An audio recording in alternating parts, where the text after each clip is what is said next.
Oh, wait, that was actually smoother than I expected. Damn it, that was too fast. I should have asked for 3 more wishes. Excusez-moi, savez-vous où est le stand de nanoblock? Sorry, didn't quite understand that. Je crois pas qu'il parle italien. Oh, wait, Christian, I got this. Oh? Perdón mi amigo aquí. Él no sabe portugués.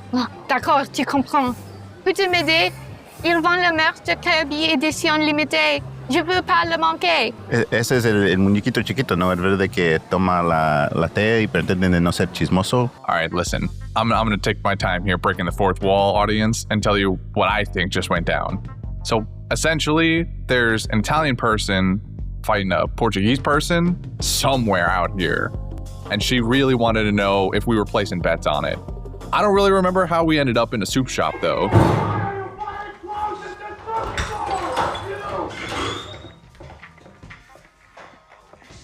Enjoy your soup. Esta sopa está bien rica. It reminds me of Brendan's potato soup, actually. Las albóndigas tienen buen sazón y el chocolate le da un poquito de sabor. ¿Cómo se dice? Mucho gusto. You know what? I'm going back there. I'm going to shake that man's hand. This is some good-ass soup. Hold on. Alors, au sujet de nanoblock?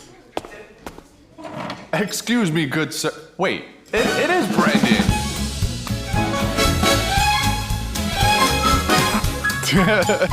Super zoom in. I just want to say I'm really sorry to anyone who actually speaks French that had to listen to that. Nah, I'm sure it was great. What do you mean? You actually speak French. That's you. Yeah, that's your thing. Do I? That's what you keep saying. So I just choose to believe you. I'll let you keep believing that. Yeah, please don't ruin my worldview. It's shattered enough on a daily basis as it is. I'll let you have this one then. Keep dreaming, kid. Thank you. Hello there. Hello there. Hello. Hello. Welcome to another episode. Some might remember her from last time we did this. What's your name, new guest? It is me, Poupée. Is your name already in French, or can we Frenchify it for the guest, for the title of the episode? Yes, Okay, how do you say poupée in French? Poupée. Oh, wow. See, you do speak French. Naturally. It just comes so easy to her. Yeah, I was born speaking French. So if Poupée is already French, then what's the translation to English? It means like puppet or a doll, but I picked it because it sounds in English. You know, like how it sounds, but the real meaning is like a puppet or a doll. Uh-huh. For all the years we've known you, I did not know that was what that was. I feel like he's a liar. We've had many conversations about this. No, you got the wrong guy. But it's on recording. Wait, were you on that pan of view? I bet you were on that pan of view. I don't think so. Dave, pull up the tape. Yeah, pull up the tape where I'm right. Don't pull up the tape, please. Since we're here, episode 6, Nami Dearest. This is a chunky episode, so hold on, everyone. Our heroes find themselves in the bitter winters of the Grand Line in search of a miracle. Nami's caught some sort of illness, and it's clear to everyone that her condition requires immediate medical attention. After 4 days, they come upon an island covered in snow, which Vivi identifies as the Kingdom of Drum Island. She recalls their medical experts being some of the finest in the world, but also that their king is a complete idiota. We flash back to Vivi's past during a royal gathering known as the Reverie, where world leaders collectively engage in political gossip while attempting to explain the dangers of a revolutionary movement. A doofus-looking punk chimes his opinions. This doofus, none other than the idiot king of Drum Island, Wapol. As he yaps about how he runs his kingdom, the king of Alabast shuts him down by quoting the book How to Not Get Assassinated by Your Citizens, a beginner's guide to ruling a kingdom. An angry Wapol childishly rushes to baby Vivi and slaps her in an attempt to cause a war between the kingdoms. Unfortunately for him, though, she's already well into her studies and is currently covering the book Queens Are More Likely to Get Assassinated, How to Deal with the Frail Male Ego. So she simply brushes it off, which pisses off the idiot even more. All that is to say, Vivi has beef with Wapol. As they arrive, they're met with hostility, and Vivi gets shot in the arm. Luffy, a simple guy with simple little thoughts, jumps into Gum Gum battle mode, but is halted by Vivi. She calls for a timeout, and then gives Luffy a quick leadership course she titles, Your Actions Have Consequences, The Power of Decisions. Vivi demonstrates its effectiveness by apologizing for getting in the way of the bullet in her arm. The gates open right away, Luffy's jaw drops, and they're welcomed into Drum Island. Lucky for everyone, Wapol's no longer around. Unlucky for everyone, there's only one doctor on the island, the Wicked Witch, atop the mountain. With Nami's condition worsening by the minute, Luffy makes the call to climb the mountain with Nami on his back rather than wait till morning. He's joined by Sanji, while the rest of the crew stays behind and anxiously pace back and forth from all of the uncertainty. After a treacherous climb, our episode ends with the introduction of Dr. Kureha and this small little round thing with a pink hat, I guess? Round thing with a pink hat definitely doesn't have a name. No. Definitely not a name. Why would they ever name that? Definitely not a name that Christian has prevented us from saying. Well, because it's not said in the episode. What, it was suddenly we want to ease the restrictions on spoilers. It's one episode away, and it's a name that we're gonna say a couple times. You can refer to it as Pink Cat, small round thing, deer, abomination, Luffy's new favorite toy. All of these are acceptable. Soup ingredient number 1 looks really cool. That's all I'm gonna say. That's perfect. I love it. So one question before we get started into the topics. We have been asking the guests their opinions on the season before we get into the exact episode we're on. So I just wanted to ask Poupée if you watched the other episodes and what are your thoughts? So I watched episodes 1 to 6. I haven't seen the episodes following this one. I will watch them, but I'm not going to lie. It has been a struggle to get through this season. Ooh. The first episode was a really big drag. Second episode was decent. I don't really remember that much from the third episode. I know the fourth one was my favorite because I wrote in my notes for the fourth one, fave so far. And that was the only note that I wrote. I really didn't like episode 5. I didn't like what they did with Miss Golden Week. I thought they were like trying too hard to make her creepy. And then this episode was okay. My biggest problem, I think, is One Piece is very like whimsical, and I just feel like they try to recreate that whimsy, but it just doesn't translate very well. I just think that this show was kind of meant to be animated. I find it to be a little boring, and that might be because I know what happens. So I'm not really enjoying it that much. But I did like the end of this episode a lot. Like I think I wrote the last 5 minutes were really good. Okay. It's not for me, is what I will say. And I don't want to be like, I'm trying really hard not to be like a hater and trying really hard not to be like, well, they didn't do this or they didn't do that or like whatever. But it's just, there's something about it that's very stiff to me, I think, when I watch. And I don't know if that's like an acting issue or if that's like, that's just what they have to work with. Nah, realistically, it's probably most anime when translated into live action in some way, shape, or form, because there's just some inherent goofiness that you have to accept that is easier to accept in an animated format. But when you make that into real life and you see real people do it, it becomes a little bit more hard to swallow. It feels like there's a better word than just saying cringe, but there's something to it that just doesn't translate as well. And I think that you're not wrong in saying that it feels stiff in some way, because they just have to make these somewhat outlandish statements and actions and perform it in a way that they're trying to be as faithful to the source material as they can, while also putting their own.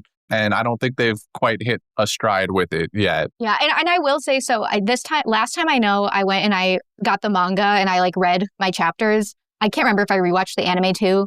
This time I just rewatched the anime and I didn't even finish it because it was like, I watched 5 episodes and it was still not over covering all of the stuff that happened in this one single episode. So, the anime is very stiff too in that regards, because I'm watching the anime and that's One Piece is very famous for taking 10 years to do 3 seconds. And so, there's a lot where I'm like, all right, guys, let's go, let's move on. But I still think I enjoyed rewatching the anime more.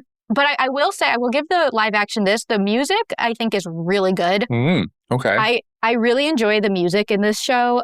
We'll get to it later, but especially in the last 5 minutes. And it has its moments. Like there are parts of this episode that made me laugh a little bit, that kind of stuff. But I just think it's not for me. I will say up front that this episode was probably the first time where I had very little notes in I guess you could say complaints in general.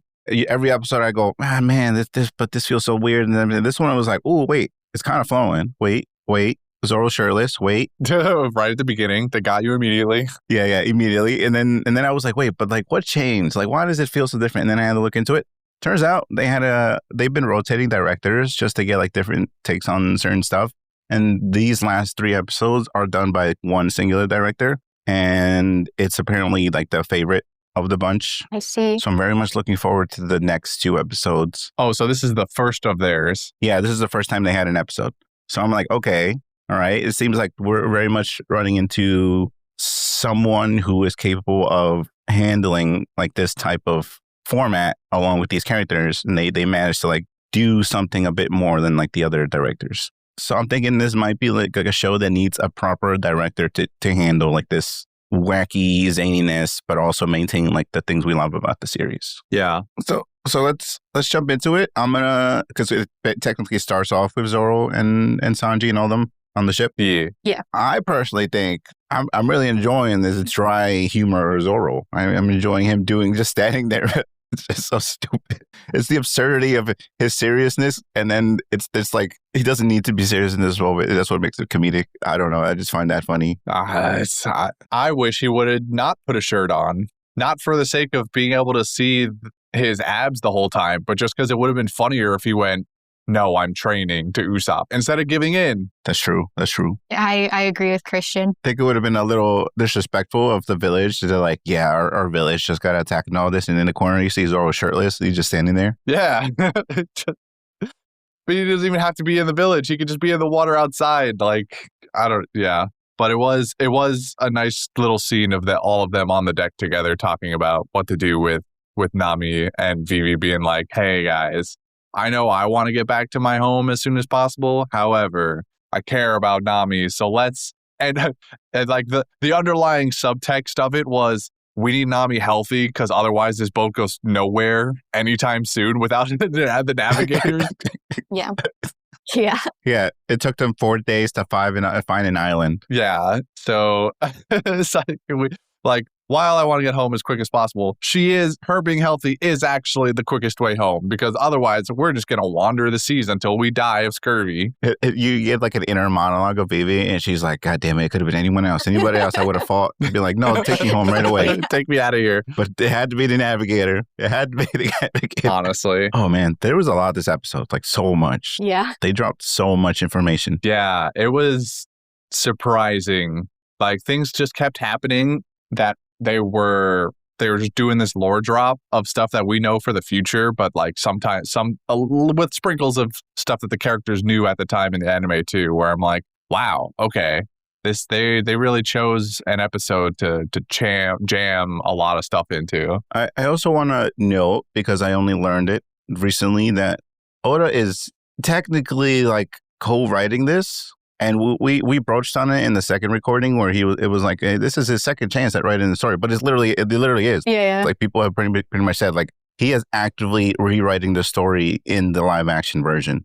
Like a lot of changes are made because he's expressed like, I would have done this, I would have done that. Mm-hmm. Them being like not as strong or like just their mannerisms might actually just be his own decisions to be like, I don't want Luffy to be that strong. I don't want these people to be more charismatic or anything. And I don't know, it's weird to see that from like a creator. It's like watching George Lucas going back and changing the movies that everyone loved. Oda's gonna go back and he's gonna give everybody like all the Marines laser guns instead of real guns, you know? Oh my god. Yeah. There is a scene at the Reverie when they're like zooming in on Vivi's face, and I'm like, why are they choosing this angle? Why are they choosing this like are they like placating to the zoomers, that weird camera thing? Did they try to make her forehead really big? Yeah, it's the forehead big with like the camera pointing downwards. It was 0.5 camera. Because Vivi's got that massive forehead, you know? Damn, that's crazy.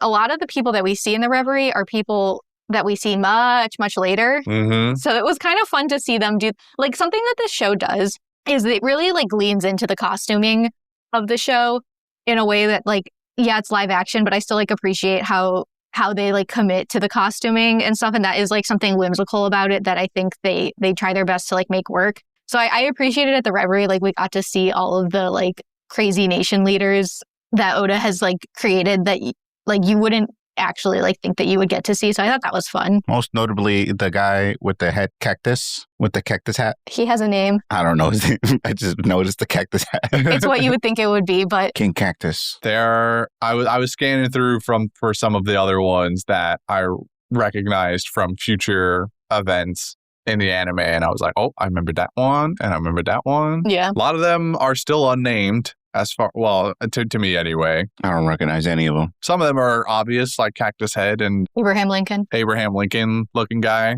Watching the scene though, the inside of the meeting area was pretty fun. I enjoyed seeing.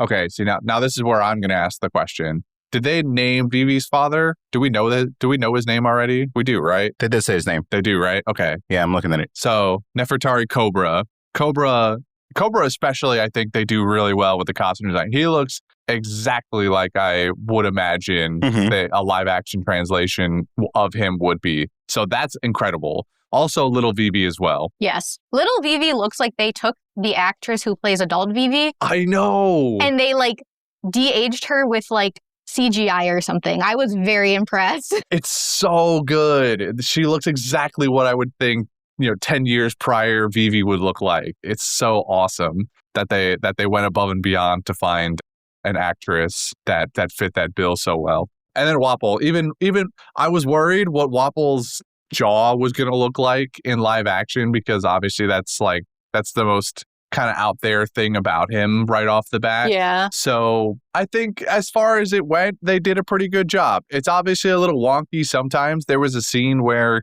I think it was in the Reverie where he's eating the nuts or candy or whatever it is, and he's crunching on it. And it feels like, I feel like I could see at one point a quick flash of the actor's jaw underneath the like puppet prosthetic, the metal prosthetic or whatever it is that they've done with his jaw, but it's a minor complaint. I think it looks pretty good. No, you want to talk about a minor complaint? Why do they have crunchy things at the snack table? Okay, we need to get whoever's in charge of snacks needs to never be like, we need to fire this person. Yeah. Who puts crunchy things in a meeting this important? Yeah, honestly, not Wapol's fault. But also, I think those were hard candies, in which case you were expected to just like suck on them and not crunch. Oh, so instead you go yum. Speaking of character design with Wapol, I was very impressed just in general also with like how they did his face. I don't know because maybe I don't have a very good eye, and also I watched this on my iPad, so like, I didn't have it like giant, but I'm assuming it was practical effects and not CGI, but it looked really good in that. Like, I was like pretty impressed with that, and I was expecting him to have like a Bane voice, like some, and because it did sound like he might have like a little bit of difficulty like speaking with that because like he can't articulate very well. But I was very impressed with how they did his character design overall. Like I thought it looked really good. Yeah. Again, like it is a goofy design, so you have to suspend your imagination a little bit. But I was very impressed with Wapol's character design, which, I never thought I would say about Wapol in my entire life. Fucking me too. And I got more things that are going to blow regular listeners' minds later. They changed a few things in this episode, right? Yeah. Like the one major thing at the beginning was the fact that he gets the fruit. Yeah. So they changed a lot of things in this episode with Wapol. And in the source material, we meet Wapol like at sea with the straw hats. And it's kind of already like everyone's like, all right, Wapol sucks. It's like, what is this guy doing here? So I do think that the change of like how we, the viewer, are introduced to Wapol puts him at more of like a mysterious threat, because he's very goofy when we meet him in the source material. So I think that is like a good change of like servicing like what we're going to do with Wapol's character, because there's so much that goes on in this arc that like it's kind of like, all right, and here's Wapol. But I think that they're like trying to tie him in more in a way where it's like, okay, he's like, it's actually important that we like care about what this guy is doing. Yeah. There's a lot of times they do that in the series where you meet these wacky characters like, damn, those guys kind of suck. I'm glad we got rid of them. And then they come back again. You're like, no, please. We thought we were gone. Yep. Now we have a whole like 100 episodes with these people. Yeah, I totally agree. As far as changes have gone, I don't know what the point of having Wapol get his devil fruit from Baroque Works is. I don't know if this is setting up for something later in this arc where Baroque Works is going to have more of a presence during Drum Island. Yeah, I think they're definitely trying, and they were doing with Garp last season, where they're trying to like kind of push a through line with the way that they're trying to tell the story. They definitely want to make sure everything seems like it has a purpose and is like here to further the plot along in a way that will make like a meaningful impact, I guess. Yeah.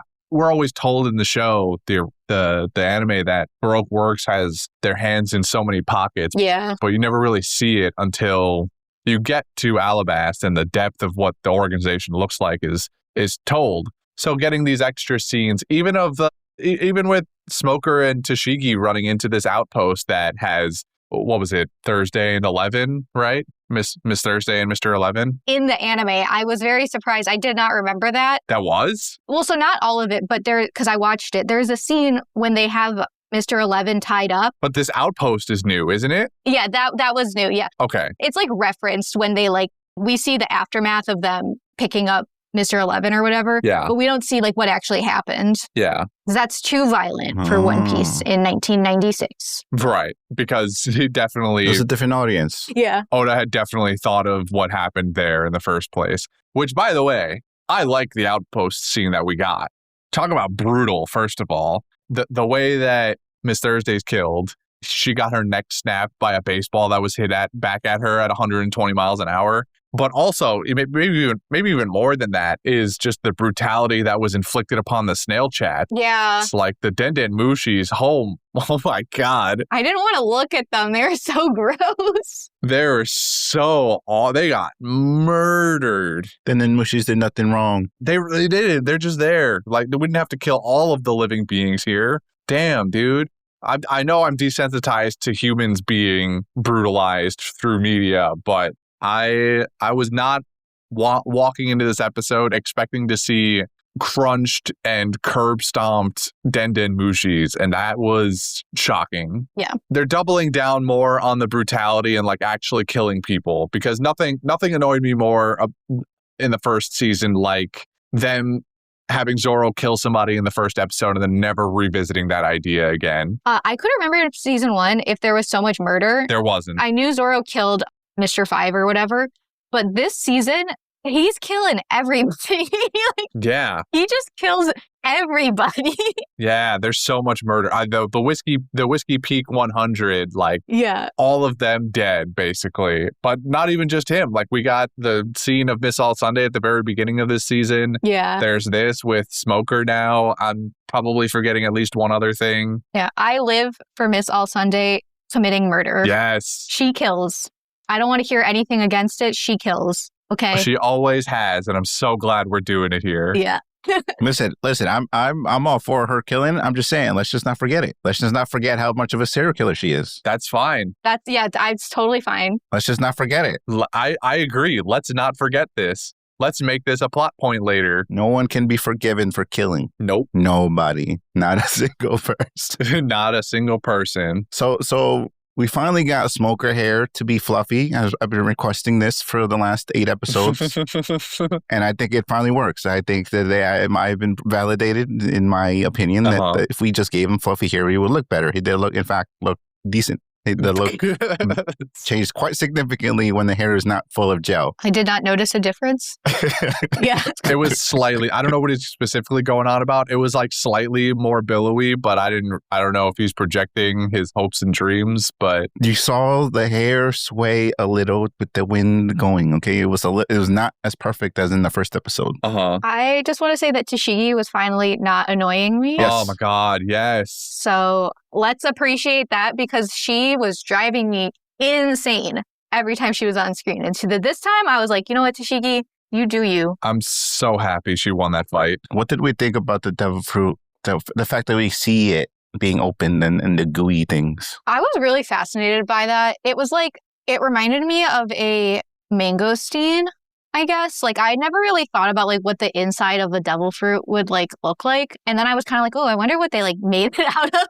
I kind of got taken out of the show because I was oh, what did they put in there? Jello or sherbet or whatever. It looked weird. Yeah. But it did remind me of a mangosteen, I guess, which is hard on the outside and then soft on the inside. So what is a mangosteen? Is that a for real hybrid fruit or something? Yeah.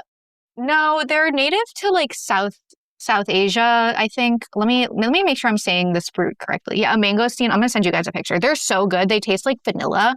They're really hard to eat though. Like they are so messy, but oh my God, they're so good. It feels very Willy Wonka, Yeah. where they just sort of make it a ooey gooey weird mess, and it looked very unpleasant to eat. You think? I wanted to eat that. I wanted to eat that so badly. I don't share the sentiment. I think maybe it's like I like things that have weird textures. Like I love like those like aloe gels and whatever that like they put in drinks sometimes. And like I was like, ooh, I want to eat that. Like that just looks fun to eat. Which I guess the devil fruit is not supposed to be fun to eat. Like it's supposed to taste nasty. No, and I feel like we got a taste of, no pun intended, of what is described later about the compulsion people feel when they eat devil fruits. And I know Wapol's a freak. Like we all recognize that already. Yeah, but yeah. Like how much of that is Wapol being himself, and how much of that is the fruit's effect on Wapol? Right. Yeah. Exactly. That's what I'm like. Is that just Wapol being a freak, or is that the compulsion that the devil fruits impart on somebody to eat them? Well, here's a question for you without giving too much away. How much of Wapol being a freak is related to his devil fruit? I don't know. It's a good question. We never knew. We didn't know him before. And now we do. Now we get a chance to know. So think of that, because That's true. Wapol's a freak. Wow. I never thought about that before. Anyone who's listening to this, if anyone's listening to us for the first time, I hate Wapol from the anime. He's an insufferable asshole the entire time. Not like in this character is written well to be an asshole part. Like that's part of it. But also I just think he's a bad character in the anime as it stands.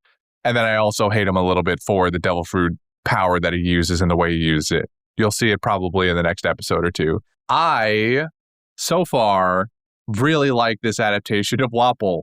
Whatever they did with Buggy, they've proliferated through a lot of the other enemies in this show, like the bigger bad ones. They did it a little bit with Mr. 3 in Little Garden, obviously, and then they're doing it again with Wapol, where they're giving these bad guys just a larger dollop of insanity. And it works so well to watch. It's just so much more fun and compelling. And I'm looking forward to more Wapol. It's not a sentence that I thought I would ever utter ever in my life. No, I definitely agree with you, especially because like rewatching the anime, I won't get into like what his like politics are. No. They're not logical in any way. Like no person would be like, oh yeah, this is a good idea. And I'm very curious to see how his devil fruit is gonna come out, like how they're gonna animate that. Yeah.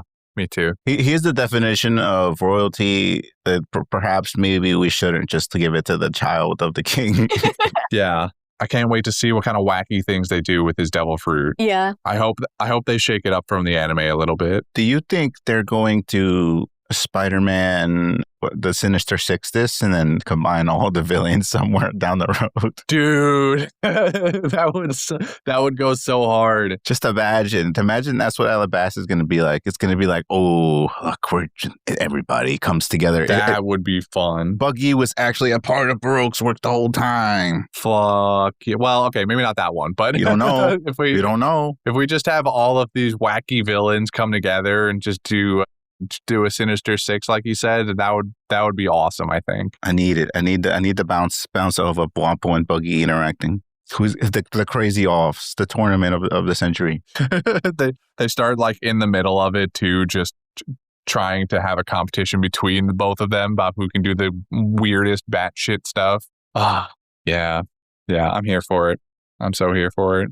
So let's get to the Straw Hats doing things on Drum Island then. Yeah, I'm glad we mostly kept intact the scene of them rolling up on the little town, but all of the events that happen are basically the same, and that part I'm very glad they did, because this is the first instance where we very importantly show Luffy that sometimes you can get things done without swinging your fists. Yeah. I think that's a very impactful moment that gets overlooked too often, and something that like Vivi haters never really Remember when in their like argument against Vivi? Yeah. Where are the Vivi haters? I will fight them. Oh, there's so many Vivi haters. Yeah, because a lot of people very much hate Vivi for like just not adding a lot to the crew in like her stay. What are you talking about? I'm sorry. Yeah, no, they don't know what they're talking about. The surface level, I get that, but if you think about it, she's kind of the political center of a lot of this. Mm-hmm. Yeah, she has to teach Luffy like how to be a captain, which she's doing right now in the scene when she's like, listen, like your crewmate is sick and you need to. You can't just punch your way to do this, but you have to take care of her somehow. Like, yeah, I think if they had just had more like dialogue, like in any of like the source material or the anime adaptation between her and Luffy, and had just Luffy be like, so what's it like being a princess? And then Vivi is like, oh, it's like this and like this and like that. And he's like, that sounds like a lot like a captain. And she has to go, that you're kind of. ooh, That would have been cool. That would have been fun. yeah. I like that. Like that scene you're proposing, in addition to the one that we get at the front of that town, would have, I think, solidified a lot more of the change that happens in Luffy and who affected it. The part that people are forgetting is that Vivi had this direct impact on him, and one of the earliest versions of getting Luffy to change his mindset that will continue to happen throughout the show. But the fact that Vivi is the one who starts it all is, like you said, just so overlooked, I think, by a lot of people. Yeah, because at this point, a lot of the crewmates none of them are the captain type. Like they're just people who want to do their own thing. And then they're like, we trust Luffy enough to know what he's doing, except Luffy himself is telling them, hey, I don't know what I'm doing.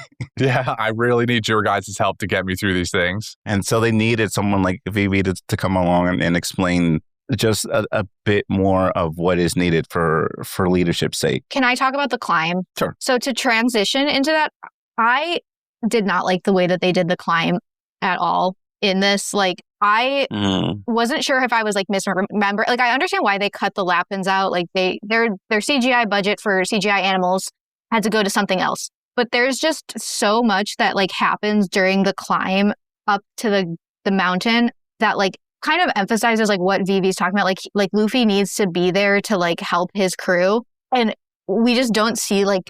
I mean, we kind of see it where he like rescues Sanji or whatever after the avalanche, but in the anime, it is like brutal. Like Luffy is like bleeding all over the place, trying to carry Nami and Sanji at the same time, and like he's like digging Sanji out of he has to dig Sanji out of the avalanche. Like he can't get to him in time. Like there's just so much more that's like you're seeing like how much Luffy is really actually trying. Because originally, like when he wants to take Nami up, he's like, oh yeah, like I'll take her up. And Sanji's like, no, you have to, she is going to die if you try to like fight with her, or if you try to fight while you're carrying her, or if you like goof off, like you need to be very serious about this. And like it's very brutal. And then in this one, it's kind of like, okay, like I'm going to tie Nami to my back and Sanji's here for some reason. I don't know why Sanji is even here, to be honest. Sanji's here to be at least a little faithful to the source material. Yeah, like he's just here. We're going to climb up the mountain and then we get to the top of the mountain at the end.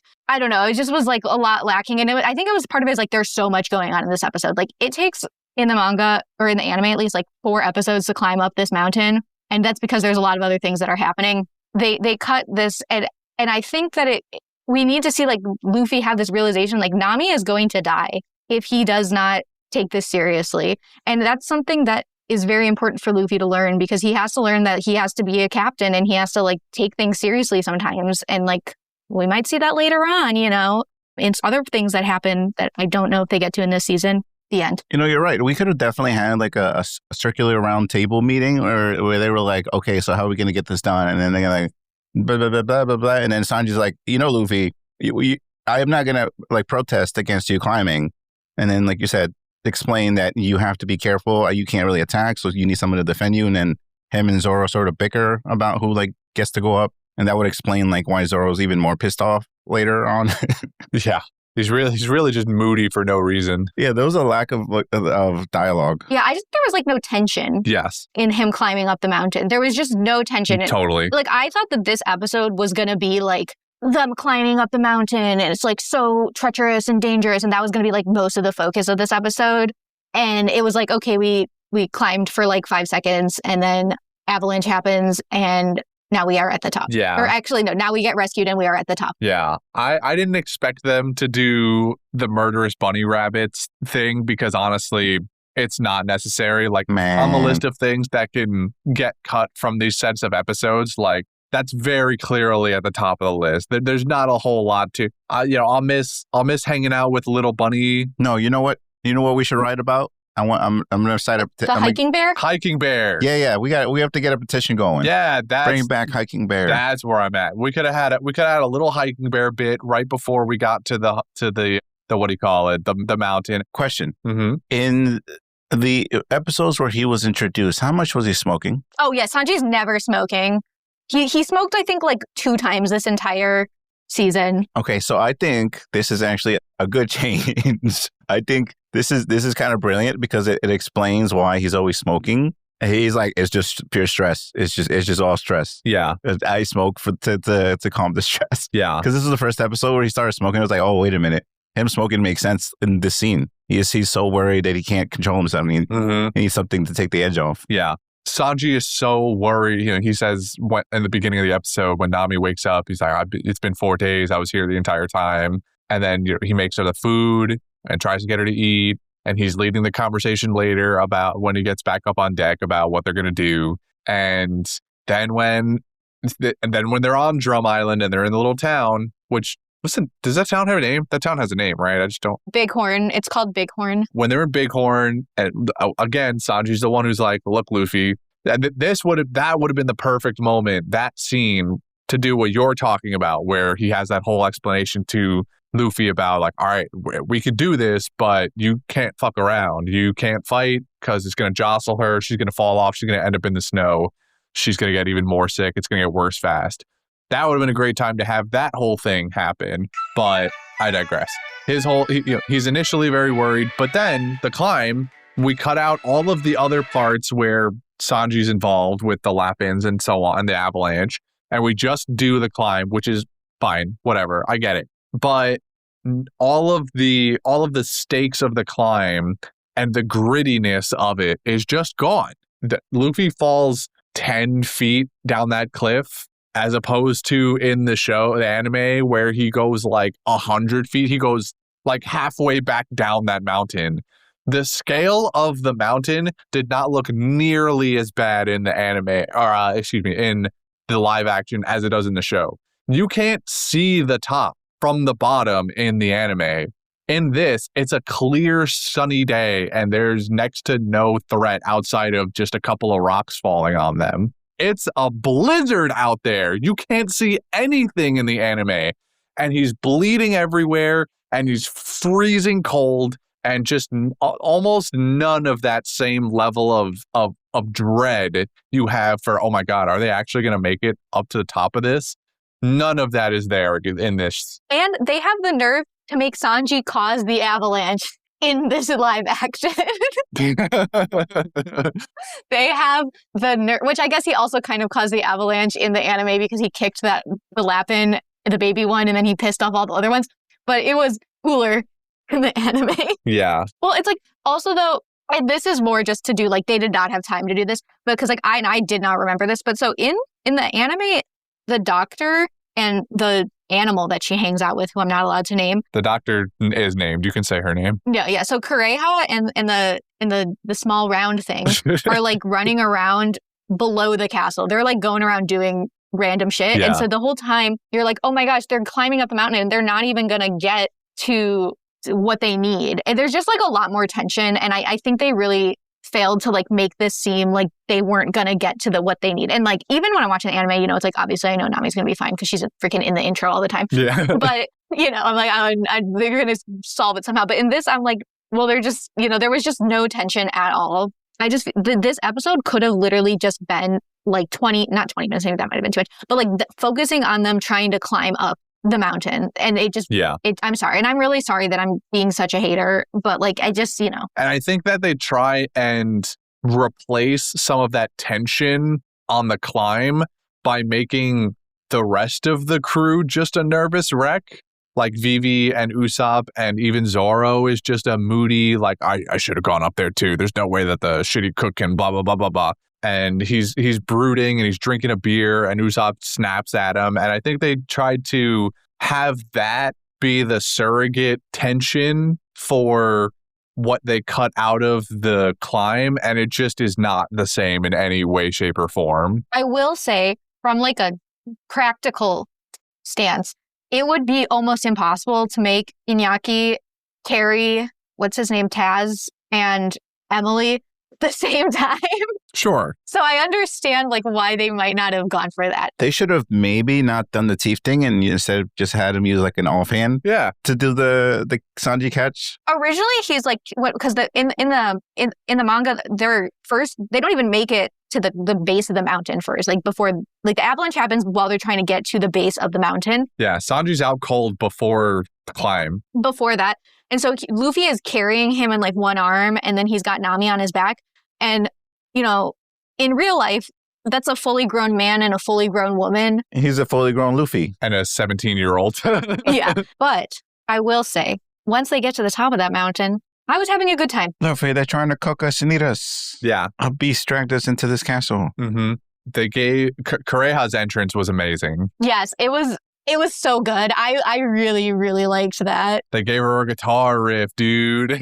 Yeah, that's what I'm saying. When I said at the beginning, the music is great. Like, Yeah, man. There's a thing that happened for anyone in the anime. There's a scene at some point where Zoro gets a guitar riff scene where he just like shows up on screen, yeah, guitar riff hits, and then the scene goes about its business. It's completely random, but they've done it now with Kureha, and I think that that's incredible because she, as a character, far more deserving than this version of Zoro of random guitar riff. So I'm glad that we did it here. And I'll also say she looks great. I think they did a fantastic job designing Kureha also, from outfit to hair to attitude. Like, it's just, mwah, it's so chef's kiss. I love it. She's great.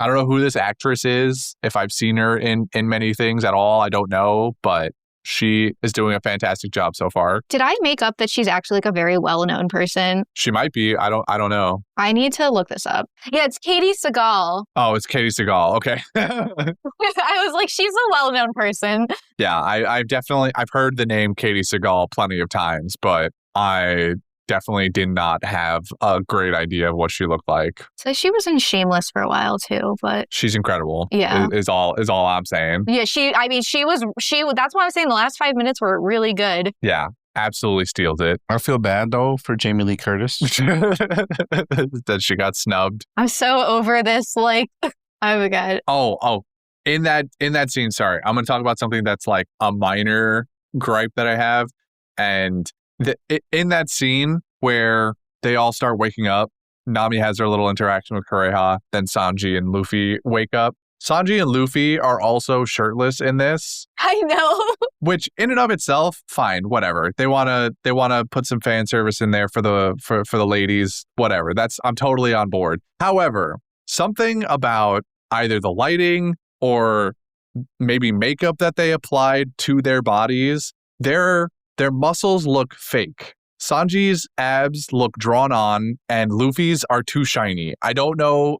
Well, Luffy's was like in a bath, so yeah, he's wet. Yeah, yeah. I know, but like then he dries off a little bit, and his are also look like they're too shiny and dark at the same time. Nah, it's all lighting. Like there's a weird like these like it looks so weird. I don't know what it is. They're obviously in good shape. That much I get. But they did some extra thing to it to accentuate it, and I think it took it to the opposite end of the spectrum where I was looking at it, I was like, did they fill in? Did they draw on like shader on their abs to make this look even more dramatic? Because it looks fake. I think I was just being a bit of a prude because I was kind of like, when they were like yelling at each other or whatever, I was like, can you guys cover up a little bit? Although, let's get to the meat of this episode. The little round thing, the little blob. He was really cute. Soup ingredient number 1. Emergency food, yeah. He is cute. I think it's working. I think it's working too. I was like really skeptical about how it would look I haven't seen him in the daylight yet, though. So, are we ever going to see him in the daylight? Probably. Is it always going to be dark now? Whatever. Yeah. I fear for the CGI artists. Oh, and their livelihood. They have their work cut out to them. Yeah. It's only going to get worse as the show goes on. We're going to have so many scenes where the round thing is speaking all frame from here on. Yeah. It's going to be like, hey, soup ingredient. And then they're going to be speaking in the kitchen or something. No, what they're going to do is they're going to have like in the foreground, like a ball cover, like a fuzzy ball, and put a little hat on it, and it'll be facing away from the camera, Yeah. That's true. It'll be on a stick moving a little bit. Mm-hmm. But for right now, I mean, I think he looks really good. This is where the budget went to instead of hiking bear, unfortunately. Sacrifices. Look, all you had to do was turn certain colors white. I feel like that's all we had to do. Yeah. Hiking bear and the big beast that found them in the earlier, they just had to change the colors. Would not have been that difficult. I will say, and I'm not going to get into spoilers, before we see the little round thing, we see part of a bigger round thing. Not quite round, but bigger. Yeah. Yeah, a bigger fuzzy thing.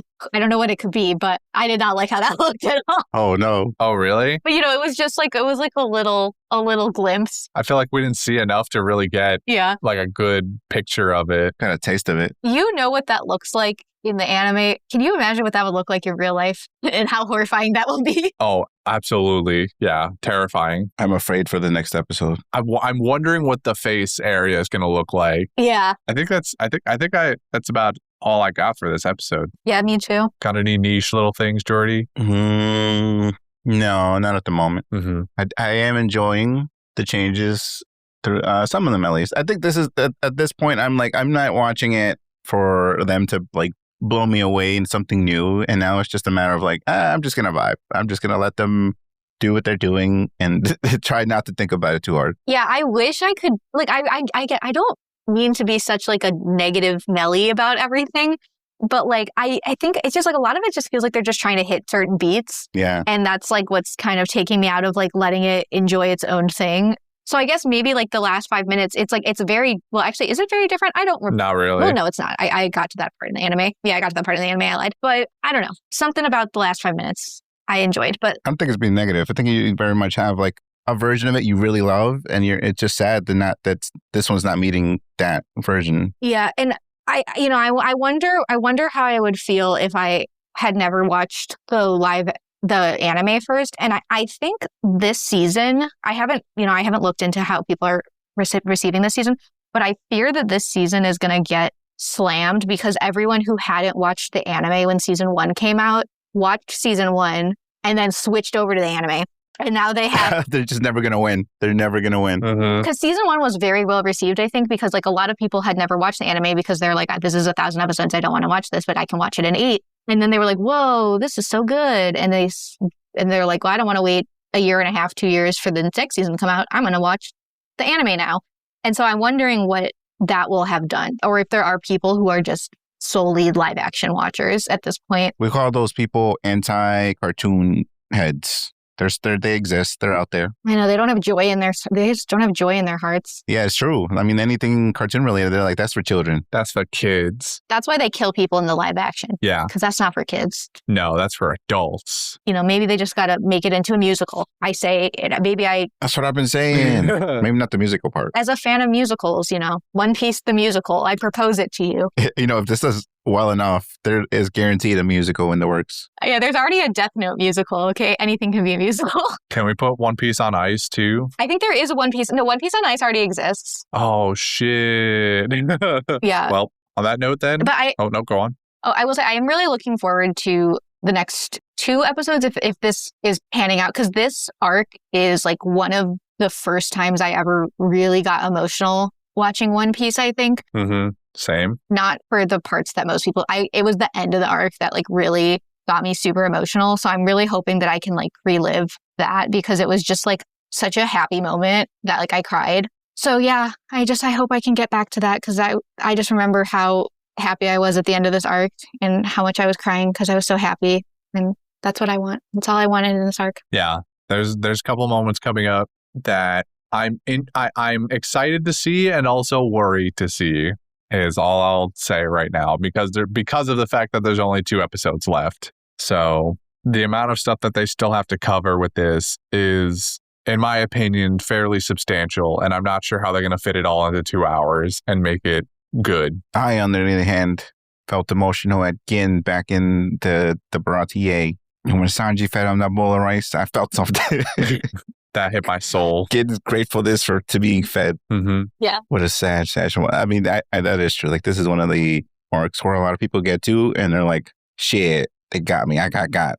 It's over. I'm cooked. Yeah. I got to watch all 1,000 episodes now. I'm in. Episode 2 of this season also, you know, like, it didn't make me cry or anything, but it did, like, make me emotional in the sense I was like, oh my gosh, I forgot how sad Laboon is. So it was, like, kind of nice to relive that because it's, you know, I haven't watched One Piece in a while. I had to write down what episode I was on because I went back and watched anime. I'm on episode 1123. I think I'm like 100 or so episodes behind. So, you know, I'm a little disconnected from One Piece at this point. Hopefully I'll get back into it because I watch in the dub and the dub is quite far ahead now. And I just, I left where I left off because I didn't want to have to read the subtitles because I knew I was going to be sad and I didn't want to read and cry at the same time. It'd be like that. So it's nice to be able to like kind of like relive these moments that I haven't seen in like 5 years. Any last minute thoughts? Going once, going twice. That's it. That's it. Sold. Next week, as you might imagine, we are watching episode 7 when we will have yet another guest.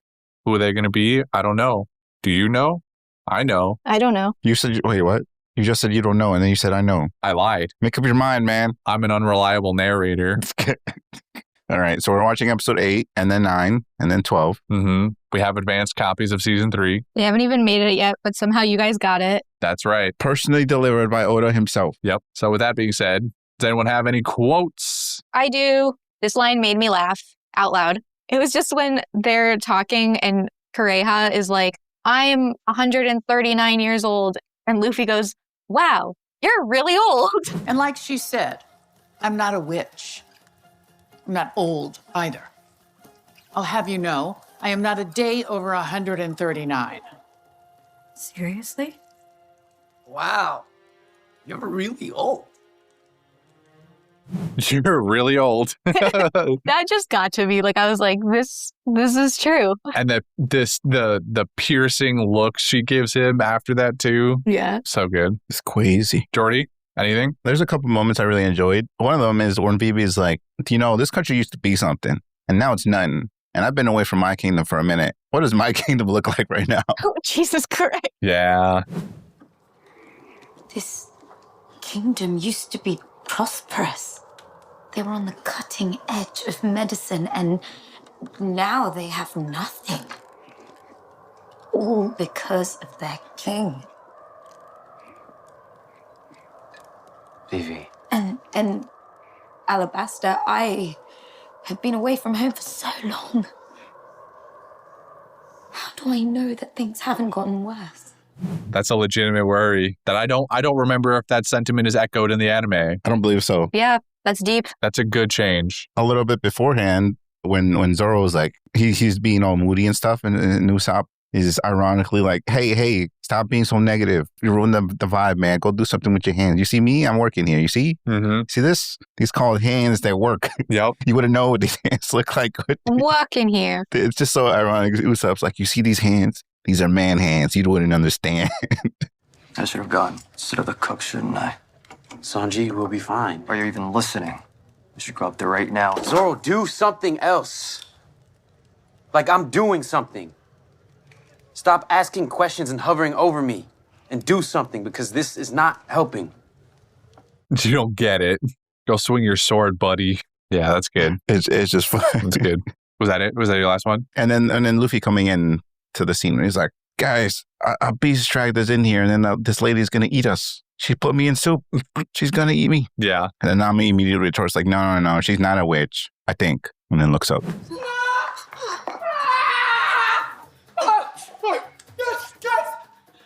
A huge beast dragged us into this castle! Then this old witch tried to cook me in a soup and eat me! Luffy, why are you yelling? Sanji, we're about to be eaten! We are not about to be eaten, and she's not a witch. I think. I enjoyed Luffy's little. I didn't write it down, but you saying this part made me think of the very last line, basically of I think it is literally the last line where Luffy just turns around as the little round thing walks by, and he goes, "What is that?" And he's just got like the happiest look on his face. He's just holding all the glee back. Yeah. He all of the anger and potential fight mode he was channeling into being turned into soup is now turned into just raw excitement about the little tiny guy with the pink hat on. What are you? What is that? As for another quote that I had that I actually wrote down in the reverie of right when the chairman is trying to get the agenda down with Dragon, Wapol starts crunching on snacks or whatever really loudly, and the chairman turns to him and goes, "Wapol, do you have something to say or something to add?" And Wapol, this is like immediately cemented Wapol as a pretty fun character in live action. He gets this very surprised look on his face, puts his hands like to his chest, and he goes, "Me? Always." Then he launches into his whole thing about how he rules Drum Kingdom with an iron fist. I was like, I was begrudging before, but now I'm in.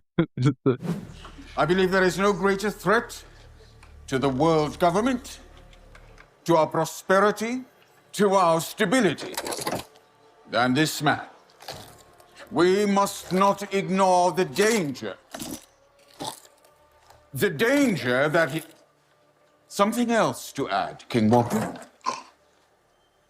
Me? Always. This Wapol, he wappling. The change with the devil fruit, not my favorite, but this, I'm here. I'm here for it. Give me that attitude. This is fun attitude. I like it. What if they give Wapol a different devil fruit? Would I hate that? I mean, off the bat, I'm just going to say it. That would be absolutely wild choice for them to make, first of all. Well, I don't know, because the way he uses it. Well, yeah, I mean, it would fundamentally change a lot of the fights, but... There's one specific move where I'm like, how are they going to pull that one off? How are they going to pull off the combo wombo? Yeah, no, definitely. No, I mean, I think they're going to give him the power, but I was just going to say, would you hate Wapol less if he had a different devil fruit power? I probably would hate him less, yeah, because it would mean I wouldn't have to deal with what they did in the anime compared to what I think that power is capable of. All right, well, with that being said, quotes are done. We have the golden ham to give out. I think an easy pick here is Vivi. I was going to go with Dr. Kureha. I think Kureha is a strong other contender here. I don't really think that there are others that can even come close. I think Kureha is cool. I just appreciate, taking a bullet to the arm, say apologies for my arm getting in the way of your bullet. Yeah, just like totally nonsense excuse. I can acquiesce to Vivi if we're not going to go with Kureha. Christian, what say you? I think Vivi is more consistently good throughout the whole episode. Kureha has a great last 5 minutes, but I think across the entire episode, Vivi, her talk later with Ussop and the scene of her at the reverie and being such an upstanding princess all combined to make me feel better about giving it to Vivi than Kureha. Okay, you've sold me. I've changed my mind. I'm giving it to Kureha. All right, moving on. I'm kidding. Hold on, you can't no take backsies. You are the captain. Think. All right, well, we've reached the end of what we care to talk about for the episodes. But now, while we have you trapped here for a little while longer, Poupée, we're going to ask you some questions. Okay. A small, short little interview. So, Poupée, we would like you to tell us something you are currently obsessed with that is not One Piece, something that has a tendency to make you lose track of time or keep your interest for very long periods of time. I mean, will this shock anyone when I say it's Pocopia? Well, it'll shock the listeners, maybe. Explain what this Pocopia is. So, first of all, I haven't heard anyone mention this because there's lots of debate over what the name of the game is, and I don't care what anyone says. I don't care what the creators say. It's called Pocopia to me because it's Pokemon and you're creating a utopia. Pocopia. Pocopia. So kind of makes sense. Yes. Yeah, that's why I call it Pocopia. What is the dissenting opinion? How else are you supposed to pronounce that? Pocopia. Oh, that's crazy. Pocopia? What the fuck? Pokemon, Utopia, Pocopia. Absolutely. I'm not going to spoil what the story is, but the story is really good. The credits made me emotional. Whoa, crying in a Pokemon game? It's basically, everyone has said it before, it's Minecraft and Animal Crossing combined with Pokemon. I think it's actually, I've never played it, but Dragon Quest Builders 2 is the company that made this game. And it's basically the exact same mechanics, but I think the story is different. But you are a Ditto and you wake up in like a post-apocalyptic world and you have to help get all the Pokemon back and figure out what happened to all the humans and build the little houses for the Pokemon and just like build a town. And there's like a multiplayer mode where you can play online with your friends, like having a Minecraft server. And it's just really fun. And I enjoy it a lot. I think that the choice to make Ditto the character that you play just in the shape of a human is possibly one of the funniest options they could have gone with. That tickles me so much when I discovered that was how they were doing the protagonist of this game. So funny.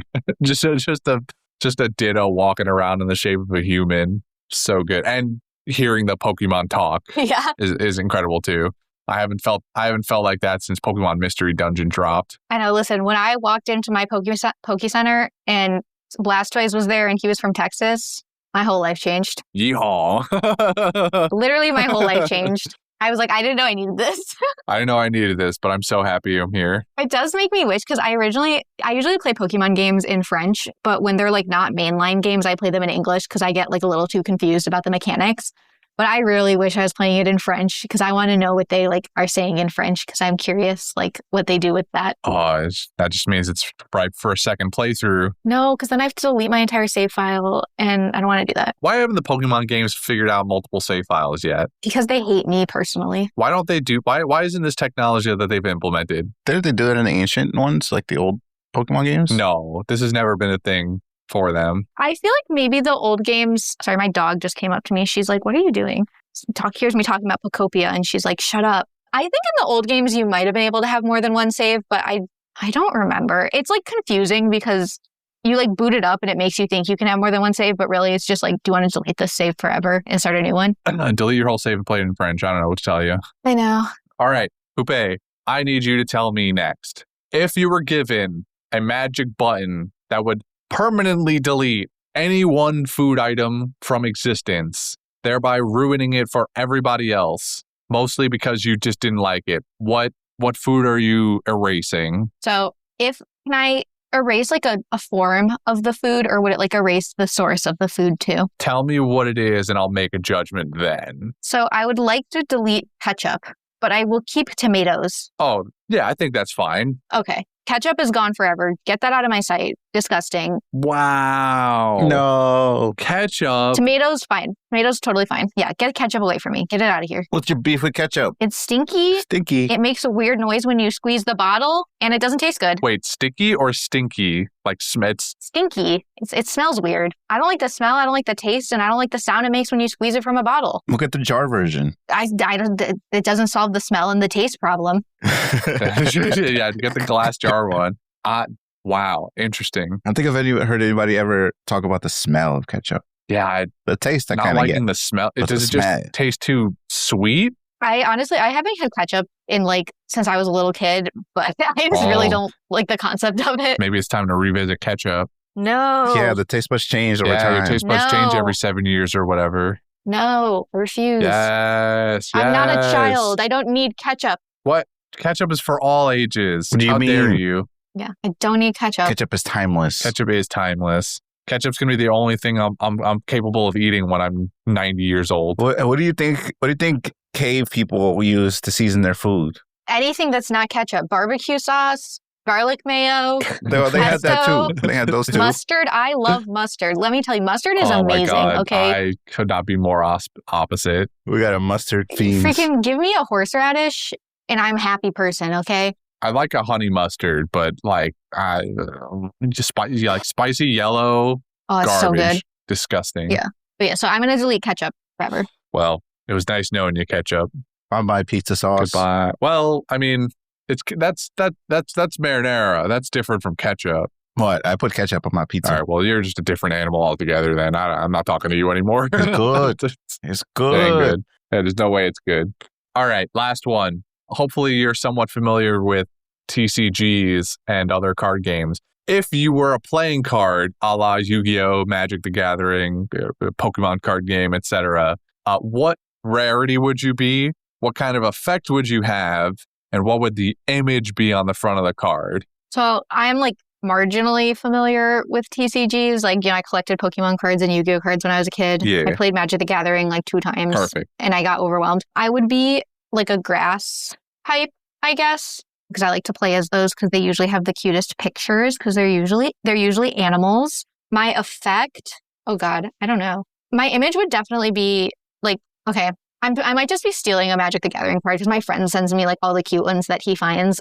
And there's like a bunch of different ones that have rats on them because I love rats. So I think my image would be a rat. It would be really cute because rats are cute. It would be a Dumbo rat, actually. Look it up if you've never seen a Dumbo rat before. You'll be blown away and your life will change forever on your opinions of rats. So it'll be a Dumbo rat. And my effect would be like in real life, my effect would be like annoyingly correcting people who are wrong about things. So maybe that would be my effect would maybe be to like make people love rats because people are wrong about hating rats. So that would be my effect. Like, just like, it would be like, I guess maybe like a charm Yeah. to make you love the rat. But my rarity would probably be like pretty common because rats are pretty common. Yeah. The title of the attack on the card would be like, actually. Yeah. Maybe it would be like a little rat. I've seen this picture before, actually. I feel like where it's like a rat that has like the pointer finger sticking up and like the nerd glasses. Yeah. And he's like, actually. Yeah. And it would work because the rats have the buck teeth. Mm-hmm. It'd be amazing. Yeah. And it's got like that anime shine to the glasses too, where you can't see the eyes at all. Yes, exactly. Incredible. If you haven't looked up a Dumbo rat, do it. I'm not kidding. It'll blow your mind. I know a Dumbo rats. I worked with them for a while. So I Dumbo rats, I agree with you. Cute. Maybe look up a baby Dumbo rat first before you get into a full grown one. But not too young, because if it's too young, you're going to be like, ew, that's gross, because I won't have any fur. But I agree with you. I think Dumbo rats are cute and very smart. Yes. All right. We are basically done here. Poupée, is there anything that you would like to plug where people can find you to hang out with you more, things you're doing, anything like that? You can find me in the Discord because I live there all the time. Catch her playing Pocopia and building her 80-second nanoblock set. Join the Discord and just ask her to show you all of them and you'll get a 15-minute tour. Hell yeah. I got 3 more sets that I have to build and I have the Pokemon Center Lego set that I have to build. You and my sister are menaces. That's all I gotta say. I know. We're bad for each other. Maybe fiends. Fiends is maybe a better term. Enablers. Yeah. Yeah. They really do just hard enable each other on this.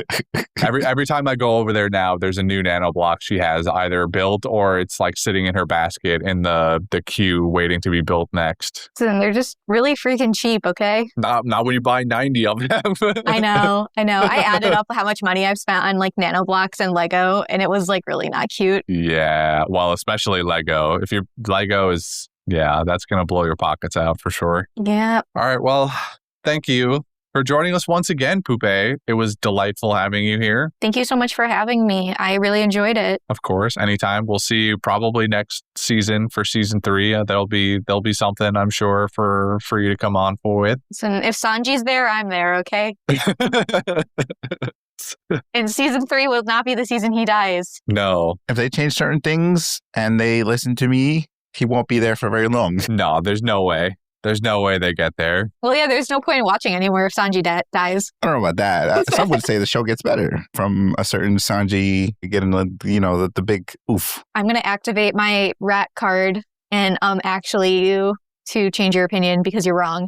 People, I think Sanji's pretty good. I hope he sticks around. There we go. Beautiful. Perfect. I like Sanji. I think you're onto something. This Sanji fella, get rid of Luffy. It's Sanji all the way down. Whoa. Okay, let's not go that far. Get rid of Ussop too. Whoa, guys. Get rid of Ussop. Get rid of this Nami character. You know what? All Sanji. Sanji every day, all day. The Sanji and Zoro show the whole time. 6 seasons and a Sanji. Well, listen, if you had said get rid of Zoro, I probably would have been okay with it. No. We need to keep somebody. We'll turn One Piece into buddy comedy show and it'll be Zoro and Sanji just the whole time. Sounds terrible. Well, that's what you got now. You know what? We need multiple versions of Sanji. We need multiple villains that are Sanji related and then just have Sanji fight Sanji. This is a Sanji v Sanji v Sanji. show. Yep. Incredible. I feel like there's a lot of things I could say to this, but I'm not going to. And we're out of here. All right. Bye-bye. Bye. Bye-bye. Hey, can I stop recording? I don't know how to stop this. Should I press...